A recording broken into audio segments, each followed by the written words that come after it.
Die donker man. Die rooi skemergloed sê die son is dood. Die groen kameeldoring buig die hoof en word swart. Ek skuil agter my lag en vrolike stem, maar agter, deur mekaar bors, hoor ek hom lag. Hy tart my, want na skemer kom die nag, en hy weet waar om my te vind. Sy oog is die bleekwit volmaan.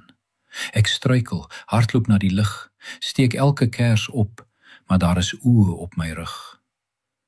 In die skadu van kas sien ek sy tande blink, sy swart hande wat my nader wink. Die radio blaar soos boerbok met mes op die kiel. Die donker man wil hê, ek moet my bed met hom deel. Die slaap pleeg verraad en vlug. Ek voel alleen en kry koud, want ek is naak. Hy laat val sy swart mantel oor my rug, en skielik maak die lig, die lewe nie meer saak nie. Die nag is donker, maar saam sal ons waak. Die wekker is gestel vir dagbreek. Miskien is ek getuie, as die son my dood wreek.